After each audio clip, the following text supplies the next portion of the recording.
వేమన పద్యాలు. పద్యం.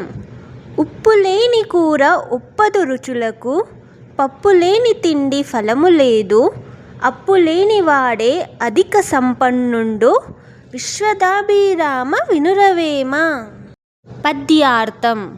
ఉప్పు లేకుండా చేసిన కూరకు రుచి ఉండదు, పప్పు లేకుండా భోజనం పూర్తిగా అనిపించదు, అలాగే అప్పులు లేనివాడే నిజమైన ధనవంతుడు. భావం. వేమన గారు ఇక్కడ చెప్పదలిచింది, బయటకు ఎంత ధనం ఉన్నా అప్పుల్లో ఉన్నవాడు ప్రశాంతంగా జీవించలేడు, అప్పులేమీ లేకుండా సంతృప్తిగా జీవించేవాడే నిజమైన సంపన్నుడు. నీతి. అప్పులు మనిషి మనశ్శాంతిని తగ్గిస్తాయి, ఆదాయానికి తగ్గట్టుగా జీవించడం మంచిది. సంతోషమైన జీవితం ధనంతో కాకుండా అప్పులేని స్వేచ్ఛతో వస్తుంది. పద్యం. తమకు గలుగు పెక్కు తప్పులుండగా, ఒగునెరమేర్చు నోరులగాంచి, చెక్కిలంబుగాంచి జంతిక నగినట్లు, విశ్వదాభిరామ వినురవేమ.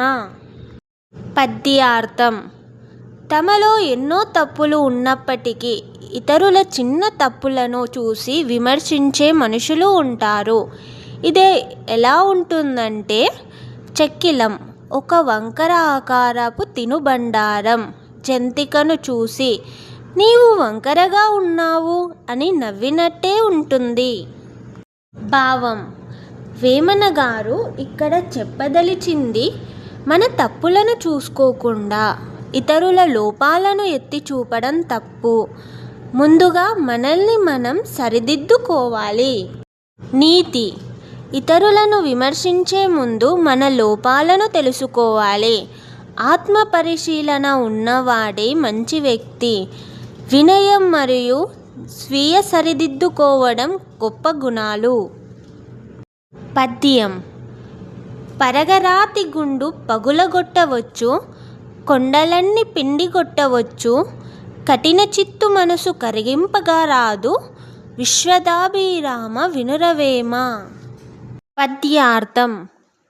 గట్టి రాతి గుండును కూడా పగలగొట్టవచ్చు, పెద్ద పెద్ద కొండలను కూడా పిండి చేయవచ్చు, కానీ మొండిగా గట్టిగా మారిపోయిన మనసును మార్చడం చాలా కష్టం. భావం.